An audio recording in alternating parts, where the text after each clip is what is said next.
She didn't even feel herself hit the floor. 1 second, she was standing in the kitchen, her triplets arguing over who got the last glass of juice. The next, the world went black. "Mama?" 3 small voices, panic rising. One of them grabbed her phone, locked. Another ran to the drawer, the one she had forbidden them to open. Inside was a second phone, old, cold, dead for 5 years. They didn't know whose it was. They only knew it was the only name saved. T.J. Jun. The man she had erased from her life, and the only man powerful enough to save it. The phone had been dead for 5 years, not powered off, not lost, dead the way only T.J. Jun knew how to kill something. Deliberately, completely, without a funeral. He had kept it anyway. That was the part he never explained to anyone, not his executive team, not the 3 lawyers who managed his personal holdings, not the woman who had spent 18 months trying to become indispensable to him. He kept the phone because some part of him, the part buried beneath the empire, beneath the reputation, beneath the name that made grown men on 3 continents choose their words carefully, some part of him had never believed she was truly gone. Regina didn't disappear, she decided. And that was a different thing entirely. It was 3:07 a.m. in Seoul when the phone moved. Not rang. Moved. A single, silent vibration against the velvet lining of the drawer, so faint that a lesser man would have missed it. T.J. Jun was not a lesser man. He had trained himself to notice the things the world tried to hide from him. That was how he had built everything he had. That was how he had survived everything he had lost. He looked at the drawer for a long moment without opening it. The city of Seoul burned gold and silver beyond his office window, indifferent, electric, eternal. In 11 hours, he was supposed to finalize the acquisition that would make Jun Global the largest private media conglomerate in East Asia. In 11 hours, 200 people were depending on him to be the man he had carefully constructed himself to be. The drawer vibrated again. He opened it. The caller ID was a single letter. RTJ picked up the phone. He did not speak. That was the protocol, a protocol he had built himself for a line he had designated for only one person in the world. Yet if it was her, she would know the silence. She had helped design it. What came through the line was not her voice. It was breathing, fast, uneven, wet, the breathing of someone who had been crying for a long time, not screaming, not panicking, just crying, the low, exhausted kind that happens after fear has already done its worst, and all that is left is the aftermath. Then a voice, small, deliberate, the voice of someone who had been coached to be brave and was doing their absolute best. A man on the phone? TJ's hand tightened on the receiver. "Is this man on the phone? Mommy said you would answer." The air in the room did something strange. It didn't leave TJ's lungs so much as it simply stopped moving, like the city outside had held its breath at the same moment he did. He said, "Who is this?" A pause, then muffled, the small voice repeating something to someone else in the room, a whispered conference, 2 voices, maybe 3, and then the sound of something being shuffled. But passed, shared, a different voice came on the line, slightly lower, more cautious. She said, "Don't hang up." She said, "If you hang up, we're supposed to call again." "Where is she?" TJ said. "Where is Regina?" Silence. Then, with the devastating simplicity that only a 3-year-old can produce, "Mommy is on the floor. She's not playing. We tried to wake her up, but she won't do it right." TJ stood. His chair moved back across marble. His hand was already reaching for his secondary phone before the thought fully formed. Because he knew, with the bone-deep certainty of a man who had spent his entire life reading situations before they became crises, that whatever had happened in the last 5 years, whatever Regina had done, whatever she had built, whatever she had decided he was not allowed to know, she had kept this number. She had taught her children to use it. And she had done both of those things for a reason she had hoped would never become necessary. "How many of you are there?" he asked. Quiet, steady, the voice he used when the danger was real enough that panic would cost lives. Another conference, more whispers. 3, the first voice said. Then, as if this was the most important piece of information, "We match." Something moved through T.J. Jun's chest that he did not have a name for. And he had spent a great deal of his life naming things precisely. Assets, liabilities, variables, risks. He was very good at it. He was not good at this. This feeling that started in his sternum and spread outward like a fault line, recognizing itself. 3. We match.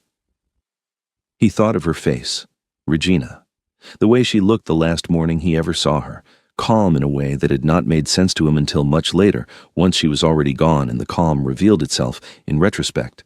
It is the particular stillness of a woman who has already made a decision and made her peace with it. He thought of everything she had not said, everything he had not asked. He made 4 calls in the next 7 minutes. Each one was answered before the second ring. Each one was given instructions in a voice so level that the men on the other end moved without question, without delay, without anything resembling hesitation. Then he returned to the first phone. The children were still there. He could hear them, the soft, rhythmic sound of 3 small bodies pressed together, waiting the way children wait when they have been told that waiting is the bravest thing they can do. "I need you to stay exactly where you are," he said. "Okay. Don't open the door for anyone. Even if they say Mommy sent them?" He paused at that. Because that question, that specific question, was not a question a 3-year-old invents on their own. That was a question that had been planted, rehearsed, built into them the way survival is built into things that know they are being hunted. "Even then," he said. "Okay, man on the phone." He was already moving toward the elevator. He didn't run. T.J. Jun had not run toward anything in 15 years, but what he did in the following 4 hours would register across 3 intelligence networks as an anomaly, a deviation from a behavioral pattern so consistent that several people paid a great deal of money to track it. The man who moved in silence made noise that night. The man who never deviated. And somewhere, in the quiet frost of Syracuse, New York, in a small house full of color and warmth that had gone cold, 3 children sat in a circle around their mother and waited for a man they had never met, a man their mother had described to them in the careful, neutral language of someone trying to prepare children for a truth without letting them feel the weight of it, and they held each other the way she had taught them to hold each other. Like they were enough. Like 3 was a whole number. What T.J. Jun didn't know, what he could not have known at 3:07 a.m. in Seoul, watching the city lights smear past the window of a car moving through streets that were beginning to wake, was that the phone call was only the beginning. That Regina's collapse was not the crisis. The crisis was everything underneath it. The secret she had built an entire life to protect. The truth she had buried in a city 5,000 miles from the man who would have changed everything if he had known. She hadn't erased him because she stopped loving him. She had erased him because someone wanted her to, and that someone was still watching. The private jet touched down at Hancock Airport at 6:44 a.m. Was in the city of Syracuse, received T.J. Jun, the way it received everything that winter, without ceremony, wrapped in gray, indifferent to the weight of what had just arrived inside it. He had not slept. He had not eaten. He had sat in a leather chair at 40,000 feet and done the one thing his entire life had been engineered to prevent him from doing. He had felt something he could not calculate. 3 children, 3 voices, 1 number. We match. His security lead, Park. Dietz had spent the 4-hour flight briefing him on everything they had been able to pull on Regina James in the last 3 hours. The name she was using now. The neighborhood. The house, small, brightly painted, the kind of intentional cheerfulness that TJ recognized immediately as armor. The community work. The nickname everyone in her zip code apparently used for her without irony. Ms. Positivity. TJ had read the dossier twice and felt something tighten in the back of his jaw both times. Not because the life she had built was small, because it wasn't. Because she had taken nothing. She had left Seoul with nothing. He knew that now, had confirmed it, and she had built something. Without him, without the June name, without a single thread of the world he had assumed she would eventually need. She had not needed him at all, and she had still kept the phone. That contradiction was the thing he could not stop turning over. That was the loose thread his mind kept pulling. Because T.J. Jun did not believe in sentiment. He believed in strategy. And the phone, the kept, hidden, never activated phone, was not sentiment. It was architecture. She had built a door into her disappearance, and she had left him the only key, and she had done it so quietly that even he hadn't known the door existed until it opened itself. What did she know that she hadn't told him? What had she been afraid of? The car stopped in front of a house painted the color of a sunflower. Bright yellow, defiant almost. the kind of color that announces itself against winter like a declaration. A low wooden fence. Window boxes, empty now but clearly tended. A hand-painted wooden sign near the door that read, "Positivity lives here in looping confident script." TJ looked at that sign for exactly 2 seconds. Then he got out of the car. Park moved ahead of him, but TJ put one hand out, a single, quiet gesture, and Park stopped. TJ walked to the door alone. He knocked, not loud, not demanding. 3 measured strikes, the kind of knock that says, "I know you can hear me and I'm choosing to wait." Nothing. He tried the handle, unlocked. He pushed the door open. The smell hit him first. Shea butter and something warm, vanilla maybe, threaded through with the cold that had crept in from somewhere. And beneath both of those, something else. Something chemical and faint, like a word spoken in a language you almost recognize. His body registered it before his mind named it, and the name, when it came, made him very still. Digitalis. Pharmaceutical grade. Barely there, but there. In the living room on the floor beside the couch, Regina lay unconscious. Dark brown skin gone ashen at the edges. Her natural hair was spread around her head, a crown of coils, intricate and full, like her body had arranged itself into something beautiful even in its undoing. She was wearing a blue dress, the color of a deep sky, and her hands were open at her sides, palms up, the way people sleep when they have nothing left to hold. She was breathing, shallow but breathing. And pressed around her, still in their matching dark red pajamas, still holding the phone between 2 sets of small hands, were 3 children. They looked up at him at the same time. TJ June, who had faced boardrooms full of men who wanted to dismantle everything his family had built. He who had negotiated in rooms where the silence was a weapon. TJ June at this moment did not know what to do with his hands. The tallest one, a boy, watchful, with eyes that assessed him the way a much older person assesses a stranger, spoke first. "Are you man on the phone?" "Yes," TJ said.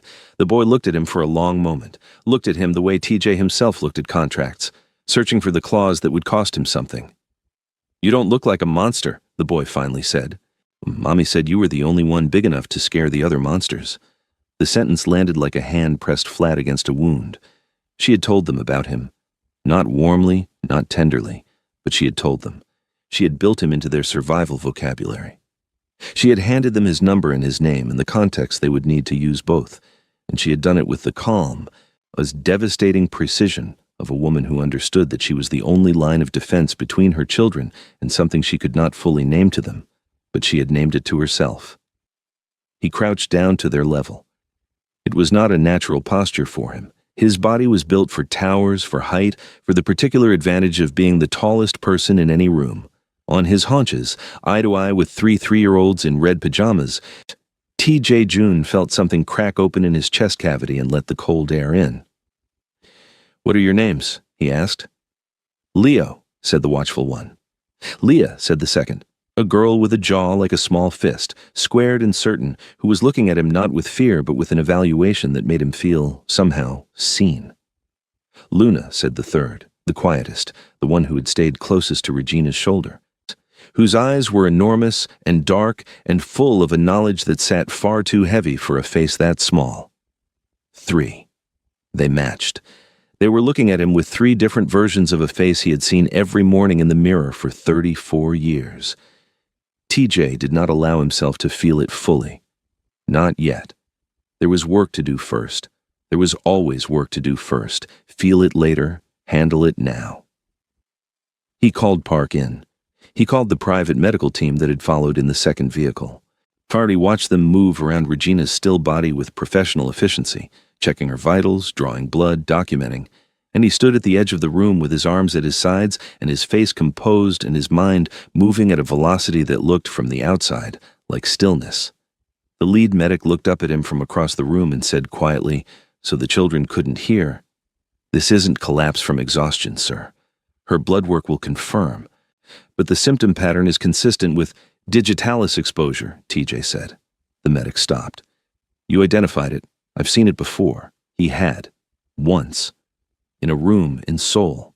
In a glass of water meant for someone else. He had been 26 years old, and he had arrived 2 minutes too late, and the knowledge of what that looked like, what it did to a body, and how it slowed the most essential rhythm in a person down to a dangerous whisper, had lived in him ever since like a scar that never fully flattened. "She's going to be fine," the medic said carefully, but whoever did this knew what they were doing. The dosage was calculated to look like a natural cardiac event.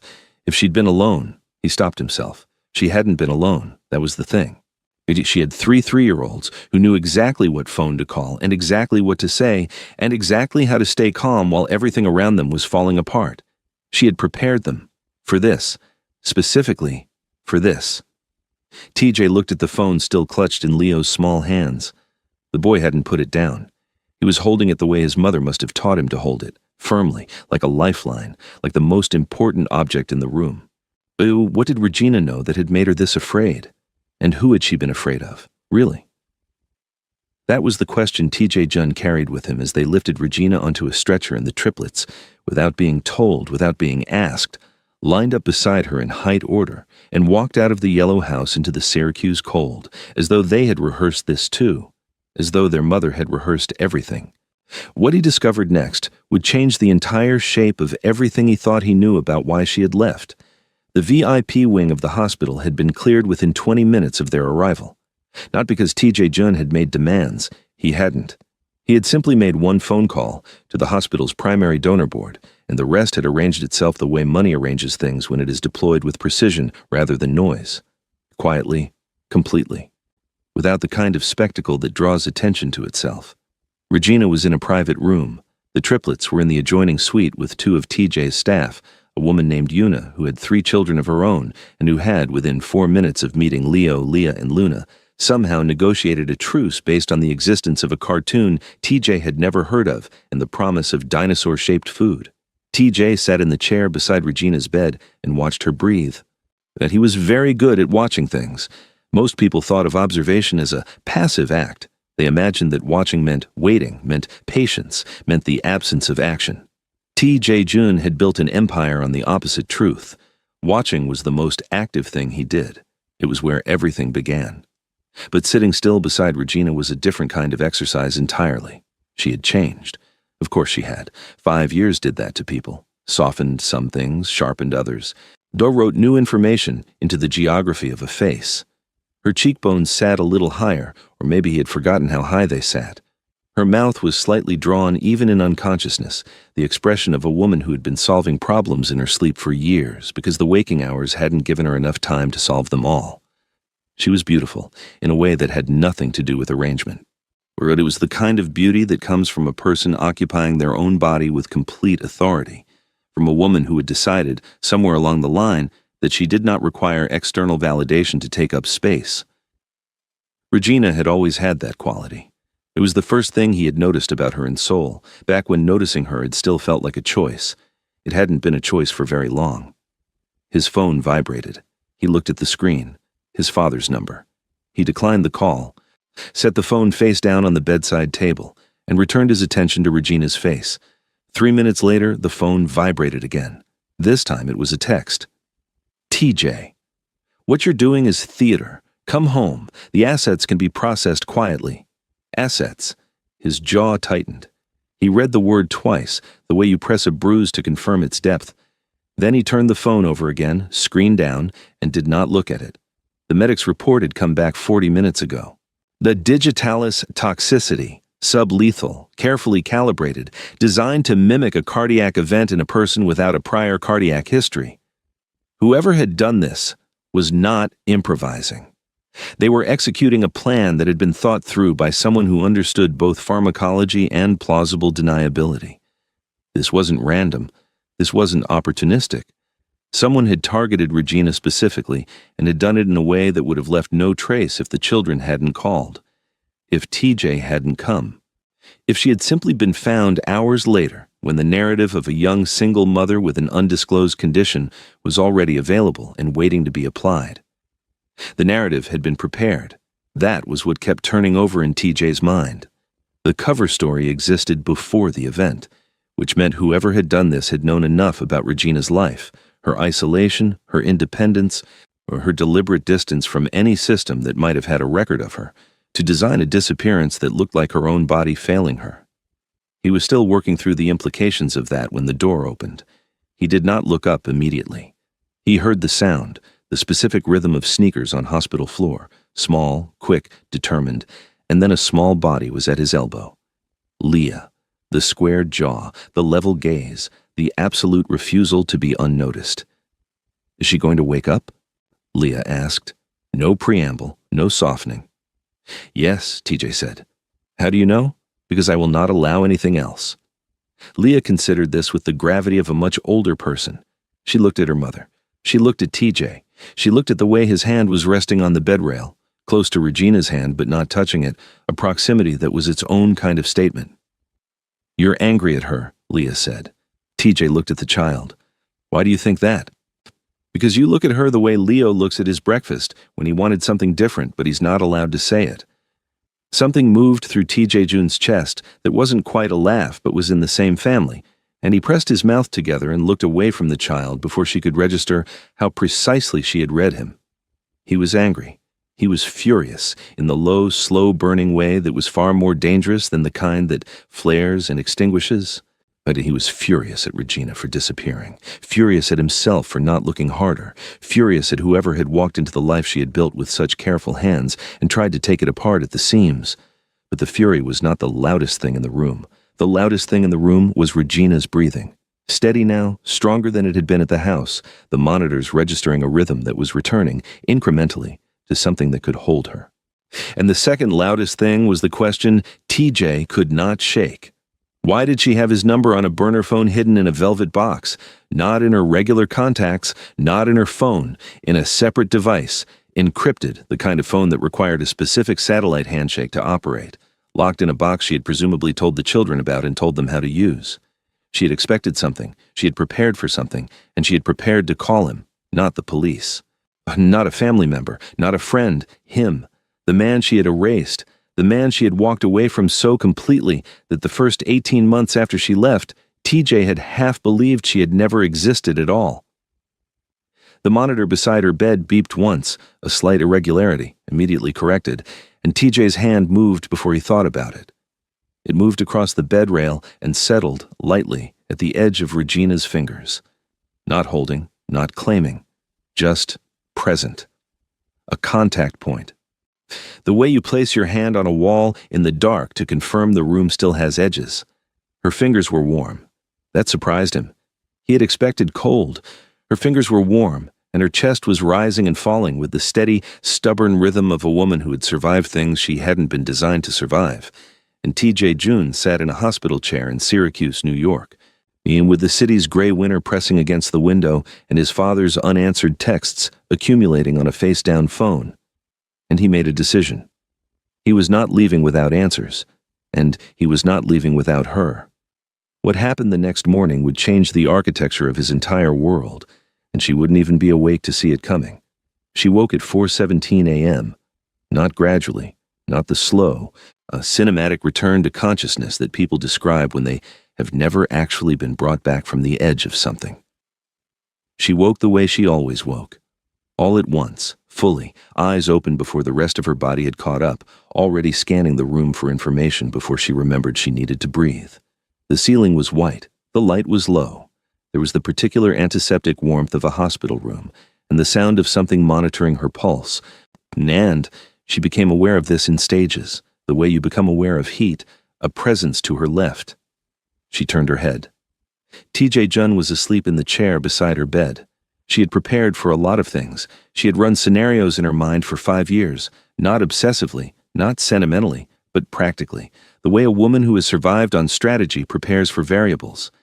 She had imagined receiving news of him, had imagined once or twice the abstract possibility of a future confrontation, distant and controlled, with lawyers between them and documents deciding everything. She had not prepared for this. For him, asleep in a hospital chair in Syracuse, with his collar undone and his jaw unguarded and his hands loose in his lap, large, still hands that she remembered with a specificity that made her want to close her eyes again. She did not close her eyes. She looked at him the way she hadn't allowed herself to look at anything connected to him in 5 years, took inventory. He had changed the way cities change when significant money moves through them. The bones were the same, but everything built on top of them was harder, denser, more deliberate. The line of his jaw was sharper. The space between his brows held a crease that hadn't been there before. He looked like a man who had spent 5 years making very large decisions and carrying every single one of them without putting any of them down. She knew that weight. She had carried her own version of it. His eyes opened, not slowly, instantly, the way she had woken, all at once, already tracking. They found her immediately, which told her he had known exactly where she was, even in sleep, had been oriented toward her, even unconscious. She catalogued that information and felt her pulse register it before she could decide not to feel anything. Neither of them spoke. The monitor between them marked the silence in steady beats. Then he said, "You were poisoned. Not how are you. Not thank God. Not any of the things that the moment might have called for if they had been different people or if this had been a different story." She said, "I know." That stopped him. She watched it stop him. Watched the slight recalibration in his expression, the way his eyes changed when information arrived that he hadn't anticipated. "You knew you were being poisoned, and you didn't. I didn't have enough proof yet." She pushed herself to sit up. Her body protested. She ignored it the way she'd gotten very good at ignoring her body when it had inconvenient things to say. "I needed documentation first. I needed something that would hold up outside of my word." "Your word against whose?" "Against your family's, TJ." The silence that followed was a different kind of silence, weighted, specific. TJ sat forward. "Tell me what you know." She looked at him for a long moment.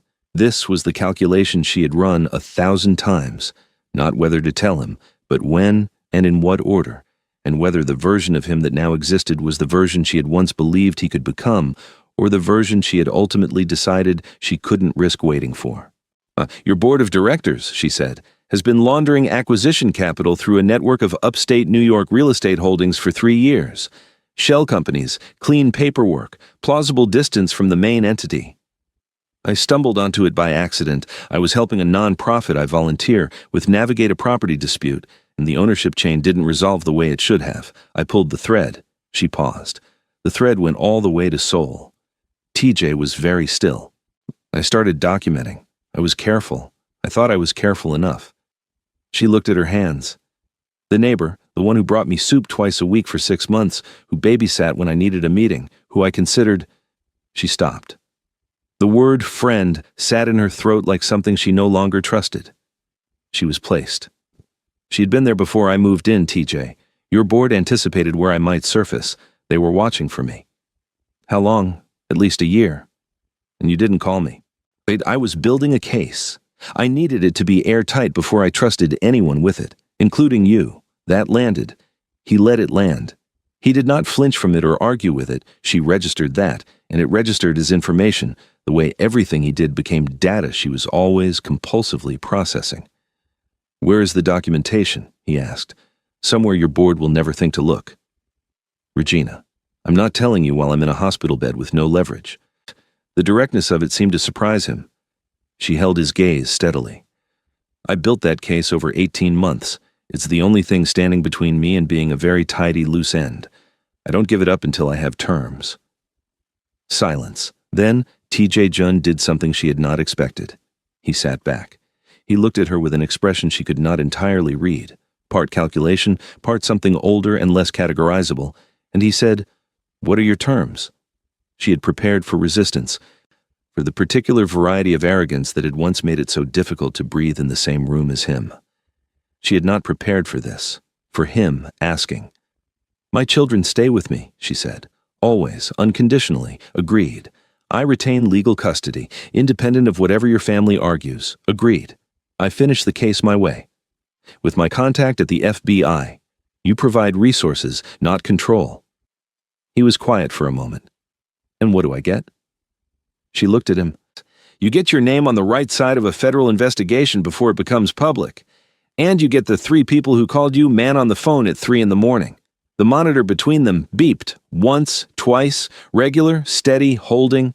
TJ Jun had spent his entire adult life in rooms where the power tilted toward whoever needed the other person least.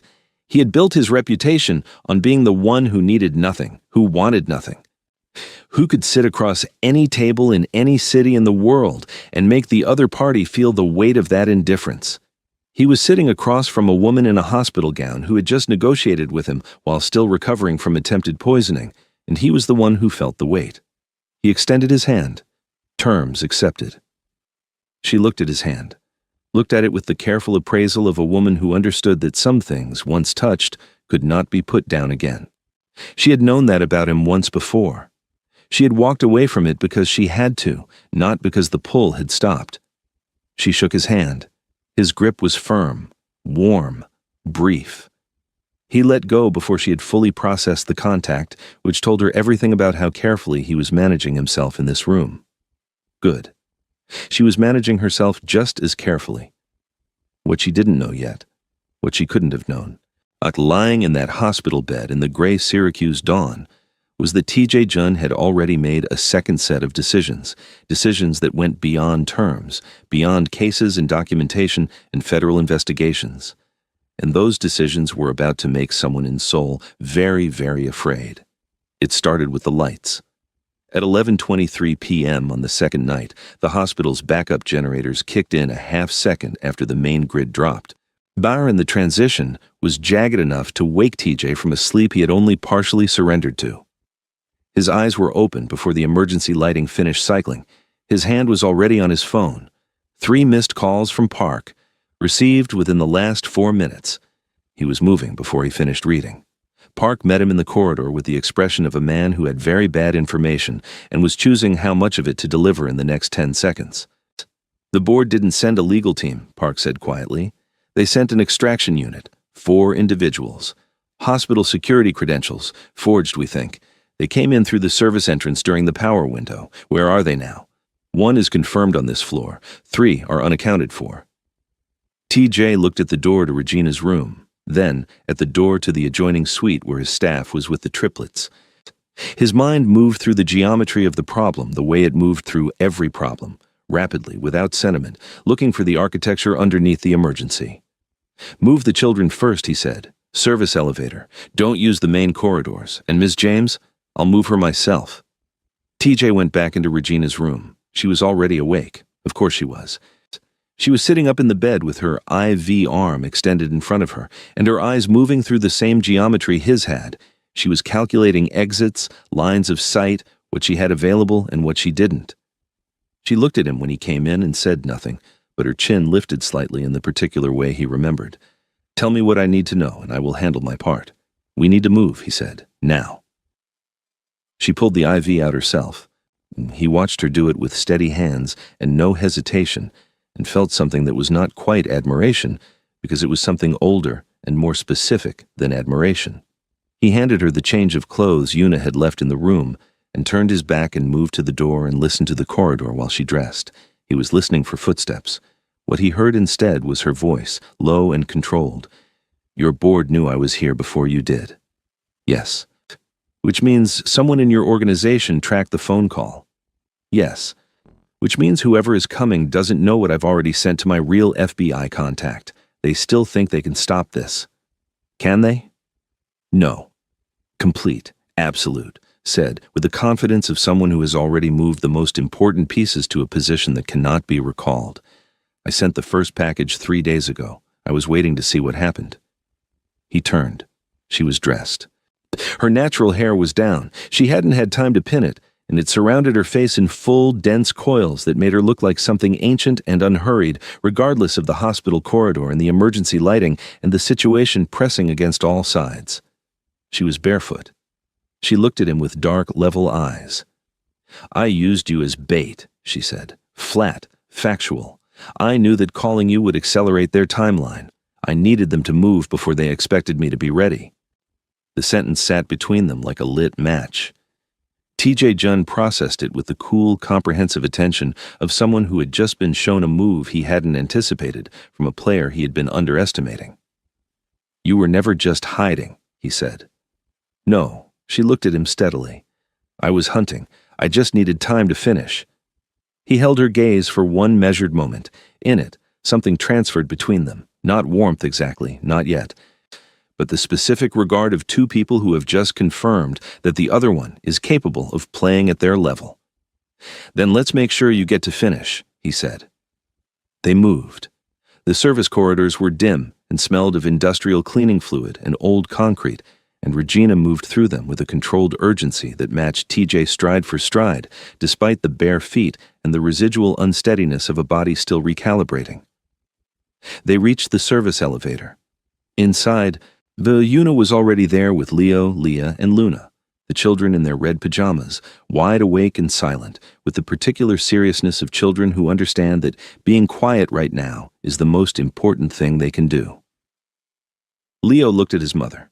His small face moved through relief and something that, in a grown man, would have been called barely contained fury. "We stayed," he said. The emphasis on stayed carrying everything, the waiting, the fear, the cost of following instructions when every instinct said otherwise. Regina pulled her son against her side with one arm, and her expression did something that TJ was not prepared for. It broke briefly, the way a very controlled person breaks when the presence of something they love finally dismantles the last of their composure. And then it reassembled, in the space of 2 seconds. Leo pulled back and looked at TJ. "You came," he said. "You actually came." The elevator moved. On the 3rd floor, the doors slid open to reveal a man in hospital security uniform who was not a hospital employee. TJ registered this in the same fraction of a second that he stepped in front of everyone else in the elevator. The man's hand moved. TJ moved faster. What followed was a contained technical exchange that lasted 11 seconds and ended with the man sitting on the corridor floor with a very clear understanding that he had made a significant miscalculation. TJ straightened his collar. His knuckles were slightly red. He did not look at Regina, but he heard her voice behind him, quiet and steady. "Elevator. Now." He turned. She was holding the elevator door. Leo had one arm around each of his sisters. Leah was watching TJ with those square jaw level eyes. Luna was holding her mother's hand. They moved. They reached the parking structure at B2 level and the convoy of vehicles that Park had repositioned within the last 8 minutes. And as the doors closed and the cars began to move through the pre-dawn dark of Syracuse, TJ felt the architecture of the situation shift beneath him the way tectonic things shift. Slowly, completely, with no possibility of return to the previous configuration. Regina sat across from him in the vehicle. The triplets were already asleep against each other, arranged in a row with the practiced efficiency of children who had been sharing space since before they could negotiate it. She was watching him, straight on. She had been watching him since the elevator, and he had been pretending not to know it. "You're not what I told them you were," she said quietly. "Man on the phone. What did you tell them I was?" She looked at the sleeping triplets, then back at him, big enough to scare the other monsters. "And now?" She was quiet for a moment, that particular quiet of hers that had always been its own kind of answer, that had always made him lean in when he should have leaned back. "Now," she said, "I think you might be something I didn't plan for." The car moved through the dark city. The triplets breathed in unison. Outside, Syracuse was beginning to gray at its edges. That first, tentative suggestion of morning that doesn't yet commit to light. TJ June looked at the woman across from him and understood with complete clarity that he was no longer playing the game he had arrived in the city to play. She had changed the rules. Again. And he was, against every calculation he had made for the last 34 years, willing to learn the new ones. What was waiting for them in Manhattan would test that willingness in ways neither of them had prepared for. The Manhattan penthouse was the kind of silence that cost something. Not quiet, silence. The specific engineered absence of the world that only extreme wealth can manufacture. 42 floors above the city. Behind glass that filtered the light into something cooler and more controlled than natural light had any right to be. The 3 triplets slept in a room that was larger than Regina's entire Syracuse cottage, on beds so white they looked like clouds that had been folded into rectangles and told to stay. Regina stood in the doorway and watched them sleep and felt the particular vertigo of a woman who has built an entire philosophy on simplicity suddenly standing inside its opposite. She had told them once that kings lived in cold places. Leo had asked why. She had said because warmth costs something and kings never want to pay. She had been speaking about T.J. June specifically, and she had hoped they were too young to remember, and now she was standing in his penthouse watching all three of them breathe inside the kingdom she had spent 5 years keeping them out of, and she understood that the past had better aim than she had given it credit for. She pulled the door closed. T.J. was in the main room, jacket off, standing at the floor-to-ceiling window with a glass of water he hadn't drunk. His back was to her. The city spread behind the glass like a circuit board, every lighted decision, every dark space a thing deliberately left unlit. He was built like a man who had been assembled for function rather than beauty, but function, done that precisely, became its own kind of beautiful. She had always known that about him. She had simply stopped letting herself think it. She crossed the room and stood beside him at the window, not close enough to touch, close enough that the air between them had a temperature. "Your father knows we're here," she said. "Yes. And you're not going to tell me how." "I don't have to. You already know." He looked at her from the side, the city light catching the angle of his face in a way that made him look like something carved rather than born. "You know exactly how he knew Regina. You've known for longer than you've admitted." She held his gaze. "Say it then." "The FBI contact you used," he said, turning to face her fully. "His name is Marcus Webb. He's been on my father's payroll for 14 months. You didn't send a package to the Bureau. You sent it directly to the man my father uses to intercept exactly this kind of information. The room did not change. The light didn't shift. The city went on being the city, indifferent and electric and enormous. But something moved through Regina, a cold lateral thing that started in her chest and moved outward, and her face did what her face rarely did. It showed the moment of impact. She had been betrayed, not by TJ, not by his board, by her own carefully built exit. "He's had it for how long?" she asked. 72 hours? She turned away from the window, took 3 steps into the room, stopped. She was running the numbers. He could see it, could see the way her mind moved behind her eyes. Rapid and systematic, the way a person does when they are recalculating from scratch without showing the work. Her natural hair was still down around her face, and she reached up and pulled it back and twisted it in a movement that was entirely unconscious and entirely her. That specific gesture she made when she needed her physical field clear so her mind could operate without obstruction. He had forgotten that gesture, or he had told himself he had. "He doesn't have the original," she said. Her voice was even. She had already found something. "Webb got a decoy. I built 2 versions of the documentation, one with a traceable signature designed to surface in exactly the kind of audit the board would run if they intercepted it, accurate enough to feel real, corrupted enough in 3 specific places to be inadmissible." TJ was still. "The original," she continued, "is with someone your father has never had access to, has never heard of, and will not be able to find in time." She looked at him. "I told you the case was being built my way." He looked at her for a long moment. In the particular silence that followed, something shifted between them. The weight distribution of the room changed, the way a scale changes when you remove something from one side and add it to the other. He had arrived in Syracuse believing he was rescuing her. He understood now, with complete and somewhat humbling clarity, that the timeline of her operation had never included rescue as a variable. He was not the cavalry. He was a piece she had moved into position, and he was not angry about it. That was what surprised him. "Who has it?" he asked. "Someone who will only release it to me. In person. On my timeline." She met his eyes steadily. "Which means I need to still be standing when that timeline arrives, which is why I called you." He walked toward her. Not fast. He never moved fast when the intention was weight rather than speed. He stopped close enough that she had to choose to hold her ground, and she did, chin level, eyes direct, the gold undertones of her dark skin catching the warm interior light in a way that made her look for just a moment like something illuminated from inside. "You used me," he said, low. Without accusation, which was almost worse than accusation.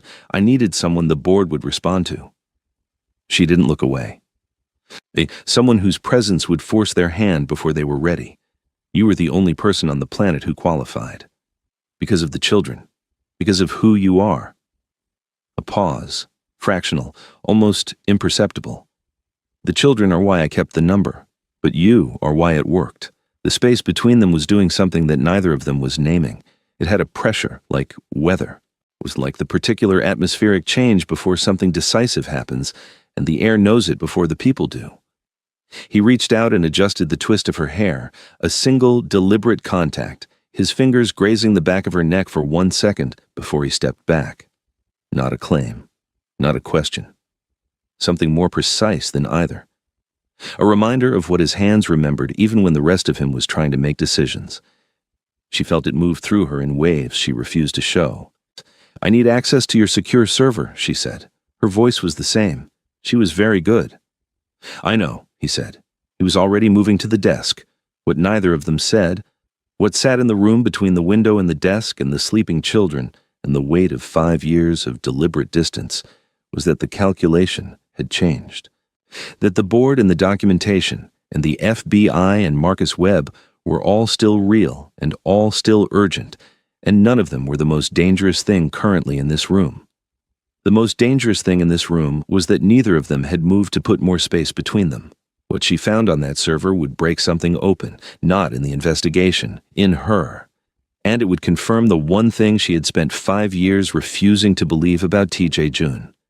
He had known where she was, not for 5 years, not for 3, but for long enough that the question of why he hadn't come would demand an answer she wasn't sure she was ready for. She found the file at 2:09 a.m. It was not hidden, or rather, it was hidden the way things are hidden by people who have access to very sophisticated concealment and choose, for reasons of their own, to use only moderate concealment, as though some part of them wants the right person to find it. She was in the study. The rest of the penthouse was quiet. TJ had gone to take a call in the far room, his voice occasionally audible through the door as a low, controlled frequency that told her the call was significant and the person on the other end was being managed rather than conversed with. The triplets were still sleeping. She was on his server, navigating through the directory structure with the focused, methodical attention of someone who has learned to read information architecture the way other people read faces. The file was labeled with a date, a Syracuse date, 14 months ago. She opened it. It was a surveillance log, not aggressive, not the kind that comes from an intent to harm or control, the kind that comes from someone who has deployed a quiet resource at a careful distance and instructed that resource to observe and report and do nothing. There were photographs, her street, her cottage with its yellow paint, the triplets in the garden, small, bright figures against a gray upstate sky, their matching dark curls catching the light. Her, in the front garden, kneeling in the dirt with her hands in the soil, her braids pinned up and her face turned slightly toward the sky the way she does when she is deciding something. He had known, not everything, not the documentation, not the plan, but her. He had known where she was. Ood had been watching over her from a distance that maintained her ignorance of him and had told no one. Not his father. Not his board. The file had an annotation at the bottom in TJ's own access log, dated 13 months ago. Do not engage. Keep only. She is safe. That's enough. She sat with that sentence for a long time. He could have come. He had known where she was, and he had chosen, 13 months ago, not to come. When he had watched her be safe, and decided that her choosing to be without him was something he had no right to override, and he had swallowed that decision whole, and said nothing, and kept watching from a distance, and called that enough about a version of enough that clearly wasn't. She heard the door of the study open. She did not look up. TJ came into the room and saw immediately that she had been in the directory. She had not tried to hide it. He stopped in the middle of the room. Said nothing. You knew, she said. Not accusation, not even hurt exactly. Something more complicated. The voice of a woman whose entire strategic framework has just had a key variable re-entered. Yes. How long? 14 months ago, my system flagged a property search in Syracuse, matching a behavioral pattern I had set an alert for. A specific combination of choices, neighborhood, payment structure, radius from a public park. The kind of choices a particular person would make. He paused. You make choices with a signature, Regina. You always have. She finally looked at him. And you just watched.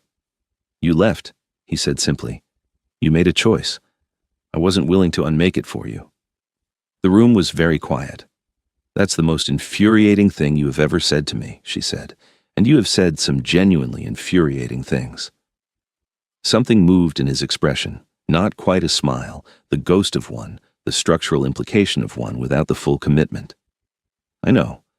You were watching me be in danger for months, and you weren't in danger for the full 14 months. The poisoning started 6 months ago. When I flagged the change in the surveillance pattern, I accelerated the alert system. He held her gaze.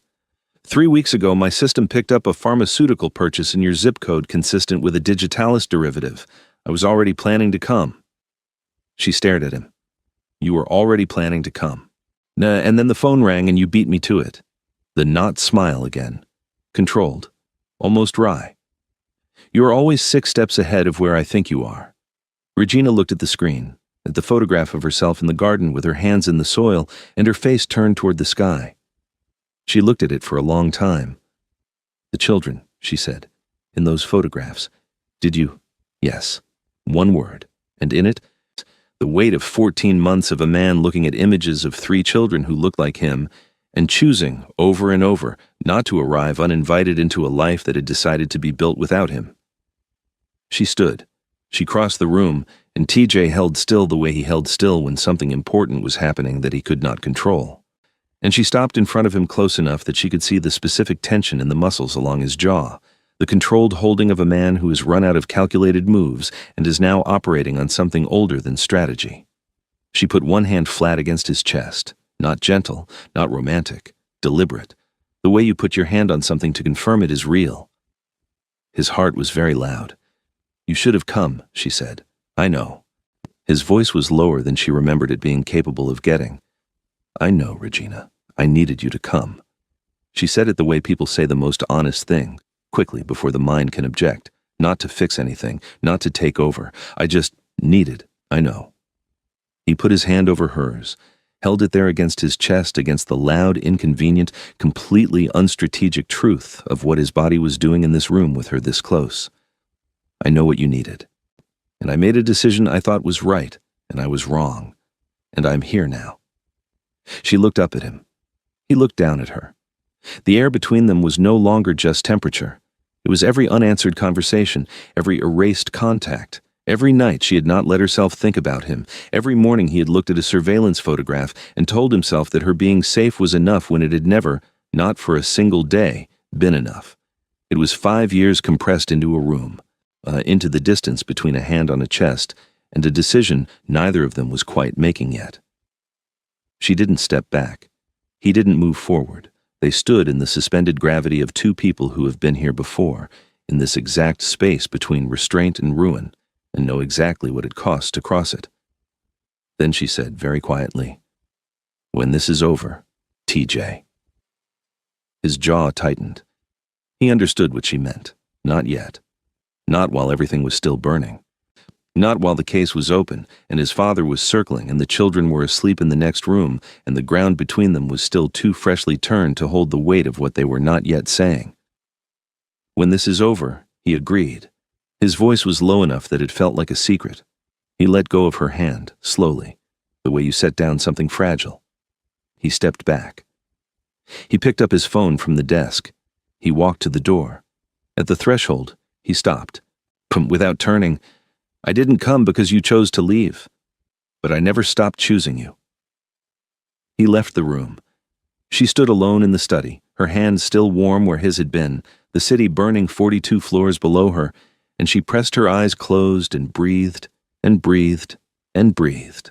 The call that had been coming arrived the following morning, not from TJ's father's number, from a concierge desk in the hotel 2 blocks away. A message delivered through the kind of intermediary that powerful men use when they want a conversation to have no record. The senior chairman of June Global had arrived in New York and was requesting a meeting with Regina James, not with TJ, with her. She knew in the way she had always known things that other people discovered too late that this was not a request. It was a move. And she knew, with equal certainty, exactly what her countermove was going to be. She called TJ, told him. His response was a silence so complete she could feel its temperature through the phone. Then he said, "He doesn't get to be in the same room as you." She said, "He already thinks he's in control of this meeting. Let him keep thinking that."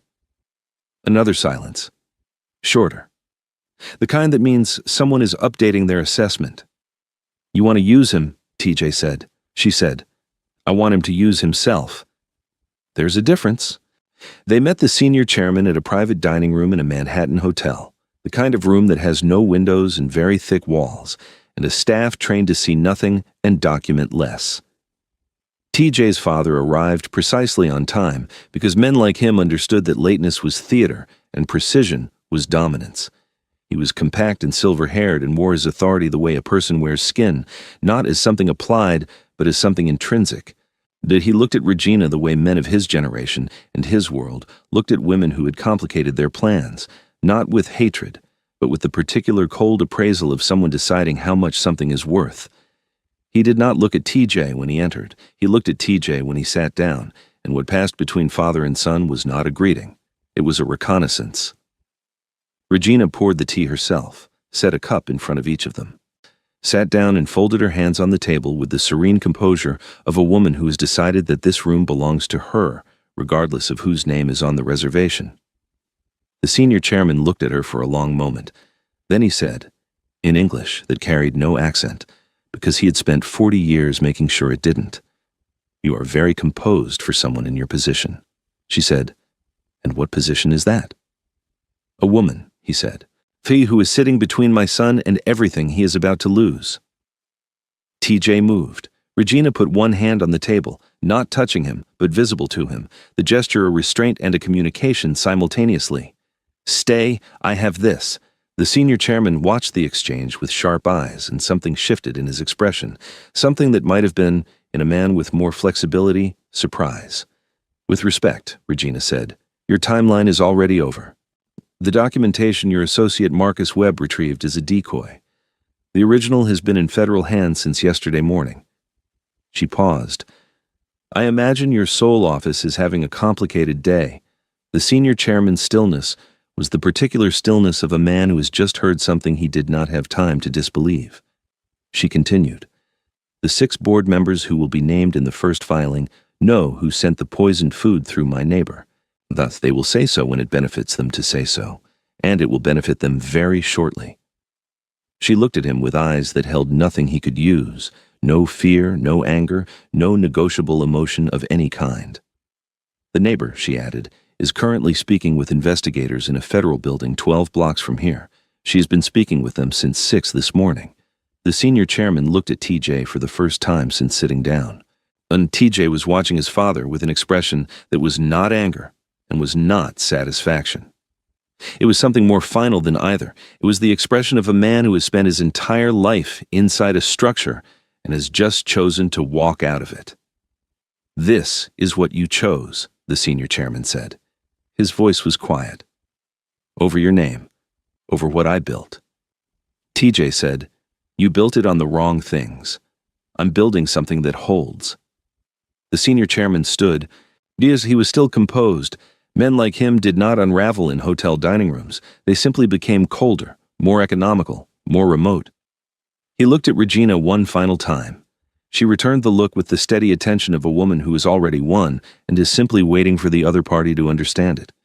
Whatever he was looking for in her face, he did not find it. He left without another word. The door closed behind him with the quiet, definitive sound of something ending. TJ exhaled. It was a long exhale, the kind that carries years inside it. Regina poured more tea, set a fresh cup in front of him. He looked at it, then at her. She was sitting with one shoulder slightly turned toward him, her braids pinned up and her jaw set and her eyes already moving forward to the next thing. Because that was what she did. She was always already at the next thing, always 3 moves ahead, always carrying the weight of her own intelligence with a steadiness that made him feel, not in the truest sense of the word, met. He had faced presidents. He had negotiated with men who had the authority to end careers and the disposition to enjoy it. He had sat in rooms where the air itself was hostile and held himself together through sheer architecture of will. He had never felt as precisely seen as he felt when Regina James was simply sitting across a table from him, thinking. You knew she had been speaking with investigators since 6 this morning, he said. How did you arrange that before this meeting? Yes. You let him make his move so you could document it. She looked at him. I needed him in a room. I needed him to threaten me in front of a witness. She tilted her chin toward the barely visible lens of the room's security system, which she had noted within 30 seconds of entering, and which TJ now understood she had confirmed was recording before she had sat down. Everything he said in this room is on record now. TJ Jun looked at the woman across the table from him and felt something so uncomplicated and so enormous that he had no framework to contain it. Not desire, though that was present, and had been present since she had walked into the room in a burgundy coat with her braids up and her face composed. Not gratitude, though that was there too, deep and genuine and humbling, something more than both. The specific feeling of standing beside the right person at exactly the right time, which is a feeling most people search for their entire lives and many never locate. He reached across the table and covered her hand with his. She looked at him. Then, slowly, she turned her hand over and let his fingers close around hers. "When this is over," he said quietly. She looked at him for a long moment. The city moved somewhere beyond the windowless walls, somewhere in a federal building 12 blocks away. A woman was saying things into a recorder that would dismantle a structure built on the assumption that some people could be made to disappear quietly. She said, "Almost over."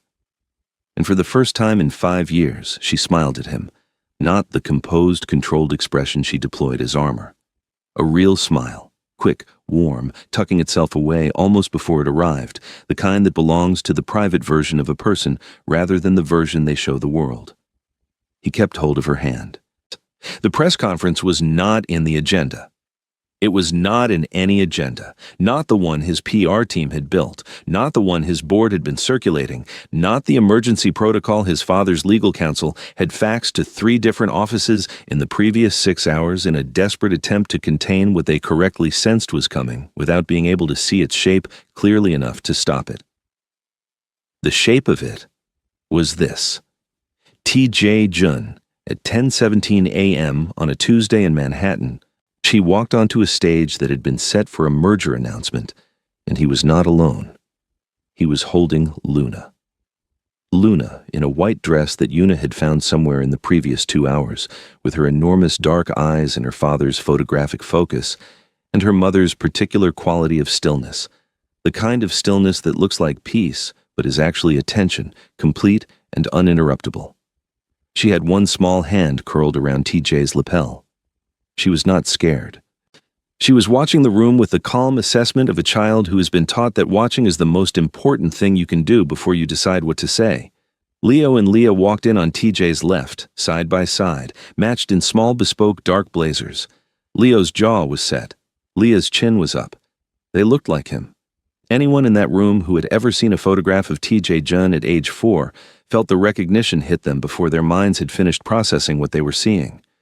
The room went quiet in stages, first the front rows, then the middle, then the back, as the quiet moved through the space like water finding its level. TJ stepped to the microphone. Luna patted his lapel once decisively, as if confirming he was ready. "My name is TJ Jun," he said. "Most of you know what you expected me to say today. I'm going to say something different." He looked directly into the nearest camera, not at the room, at the lens, at the broadcast, at the thing that could not be taken back once it was in it. "These are my children, Leo, Leah, and Luna Jun." He paused. "Let the name settle. Let the implication of the name, the public, legal, recorded implication of it, become real in real time, on camera, in front of 200 witnesses and every feed that was broadcasting this live. They have existed for 3 years and 4 months. I have known them for 4 days. That gap is not their mother's failing. It is the consequence of a system designed to make certain people disappear when they become inconvenient." The room had a new kind of silence now, the kind that happens when people realize they are present at something that will be discussed for a long time. Their mother is Regina James. You will be hearing a great deal about her in the coming days, specifically in relation to a federal investigation into Jun Global's acquisition subsidiary that she has been building, at significant personal risk, for 18 months. He looked at the camera again. She built it alone. She built it while raising 3 children, and she built it better than any team I have ever paid to do anything. In the green room behind the stage, Regina stood with Park and watched the monitor. She was wearing a deep burgundy dress, fitted at the shoulders, full at the hem, the color of something decided rather than chosen. Her braids were up. Her face was composed in the specific way of a woman who is feeling a great deal and has decided that this moment belongs to her children, not to her feelings. She watched TJ place Luna carefully into Leah's arms and reach into his jacket pocket. She did not know what he was about to do. She had not been told. He produced a document, held it up, not theatrically, not with the performance of a man who practices his moments, but with the flat directness of someone making a record. This is a transfer instrument for 51% of my personal holdings in June Global. It is being transferred today into an independently administered trust. The trust's primary beneficiary is the long-term financial security of 3 people who had no say in the world they were born into. He folded it once, put it back in his pocket. The board of directors of Jun Global is welcome to contest this. They should be aware that any legal challenge they initiate will be filed in a jurisdiction where a federal investigation is already open. I recommend they consider that context carefully. In the green room, Regina put one hand over her mouth. Not because she was crying, because she was not going to cry in front of Park, and the pressure of not doing so required physical assistance. He hadn't told her. He had made this decision, this enormous, irreversible, destructurally devastating decision, without consulting her, without framing it as something she owed him gratitude for, without making it a negotiation. He had simply done it and put it on camera where it could never be undone. She thought about the annotation in the file. She is safe. That is enough. She thought about a man who had spent 14 months watching her be safe from a distance and calling that enough because she had not asked for more. She thought about what it meant that when he finally stopped waiting for an invitation, the first thing he did was put his body between her children and everything that wanted to harm them, and the second thing he did was give away half of everything he owned in front of 200 people and 2 live feeds. She was going to have a great deal to say to him about making unilateral decisions. Later. She was going to say all of it later, right now, on the monitor.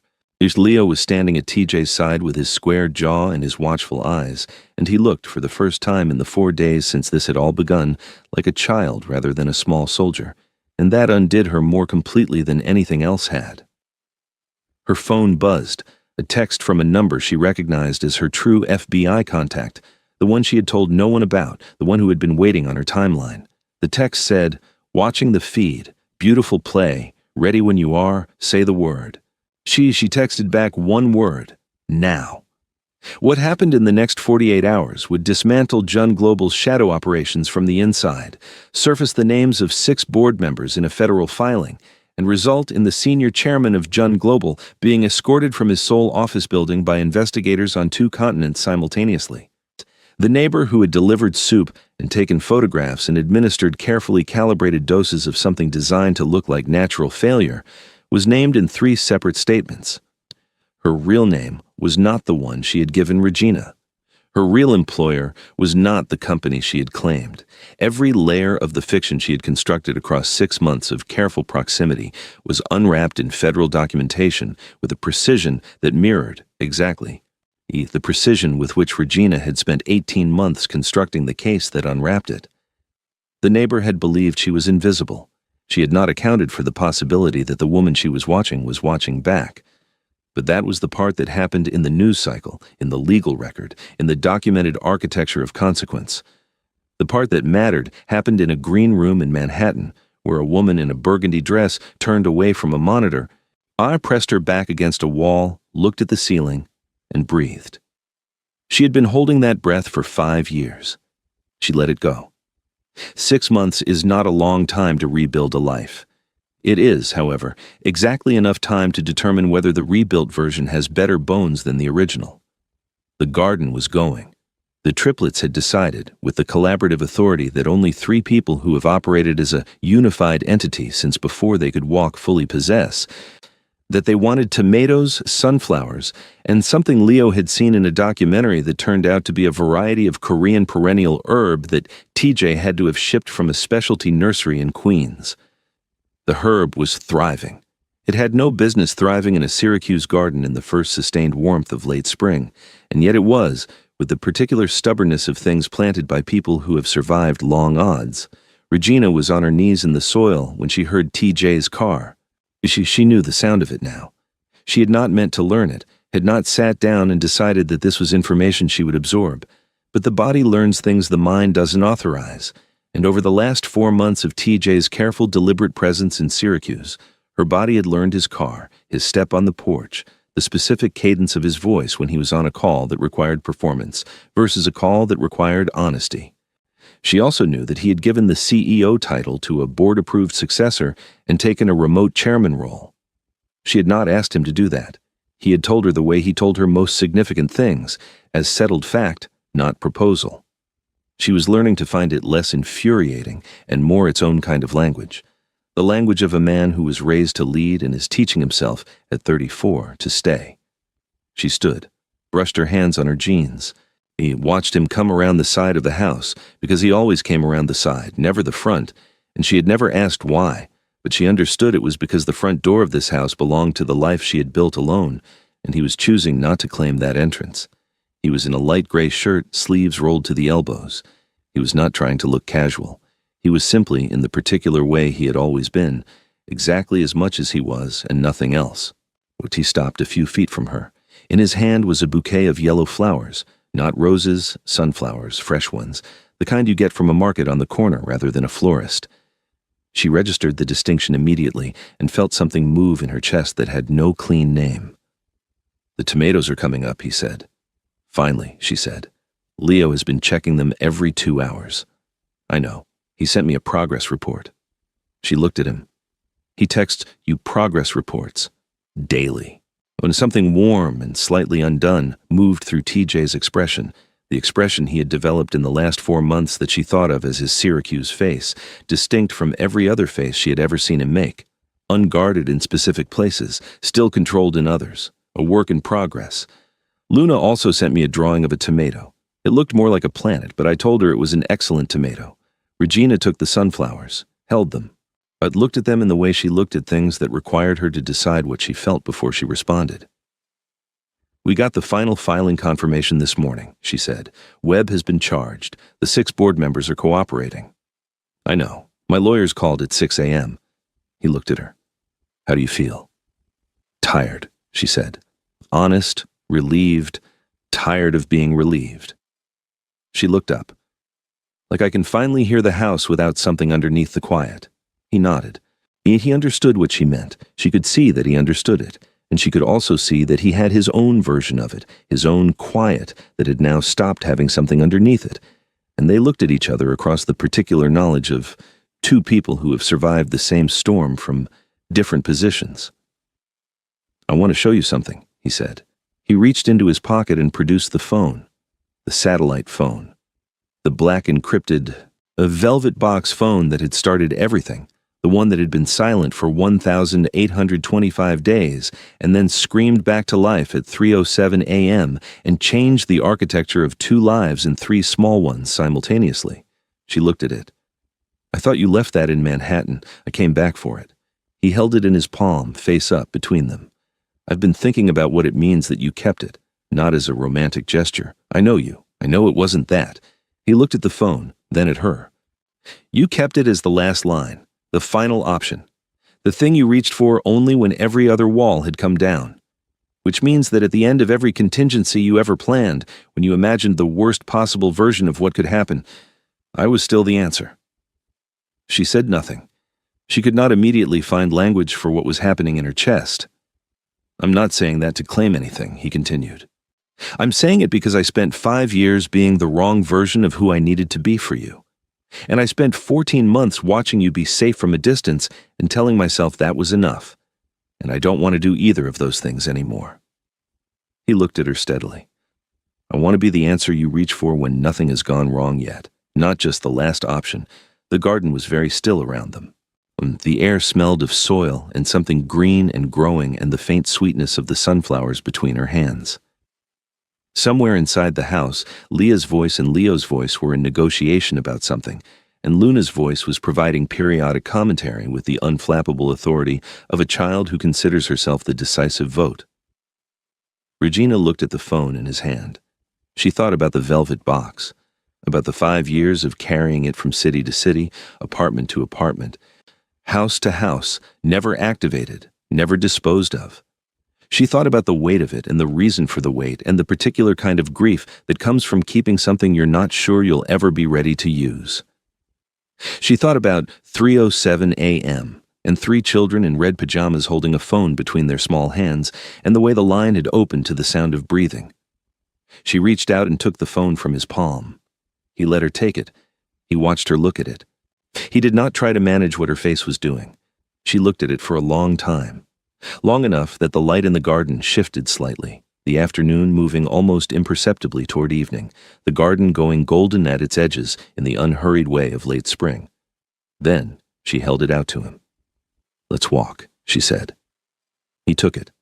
He walked beside her through the garden, past the tomatoes and the sunflowers and Leo's Korean herb that had no business thriving and was thriving anyway. Out through the low gate at the back of the property, down the 2 blocks to where the Erie Canal caught the afternoon light and held it, gold and wavering, on its slow surface. They stood at the edge. The water moved without urgency. The city went about its business at a respectful distance. TJ looked at her. "You're sure?" "I never needed a ghost line," she said. "I needed you to decide to be real."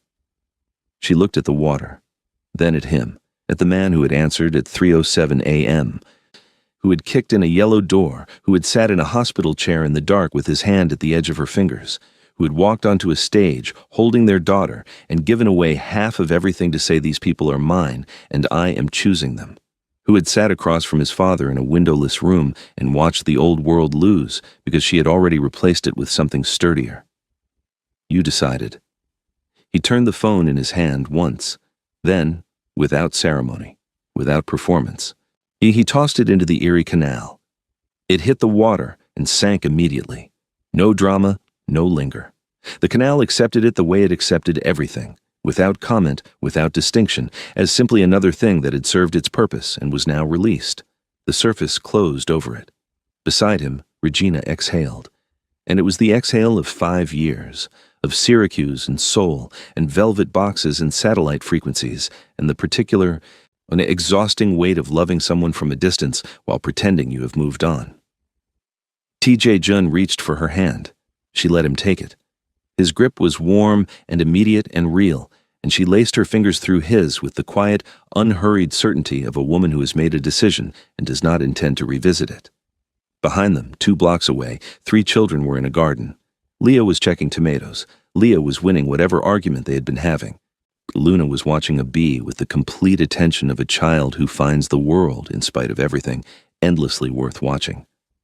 The canal moved. The light held. The story that had started with a woman hitting the floor of her kitchen and 3 children reaching for a forbidden drawer and a phone that should have been dead, finding its way back to the one voice it was built to reach. That story was arriving, finally, at something that needed no emergency to sustain it. Just this. Just the water and the light and 2 hands that had found each other in the ruin and decided, against all reasonable calculation, to stay. And that is where we leave them. If this story took something from you, if you felt it somewhere real, then you already know why we tell it. Drop a comment right now and tell me where you are watching from. I want to know if you are holding your breath in Atlanta, completely undone in London, or somewhere in Lagos done with TJ Jun's entire emotional journey and ready to start over from the beginning. Drop your city, drop your team. And if you want a part 2, because there are stories inside this story we have not touched yet, things about what Luna figures out when she is old enough to read her mother's case files, about what happens when the world finds out who Regina really was before Syracuse, about what TJ Jun looks like when he is genuinely, completely, undeniably at peace for the first time in his life.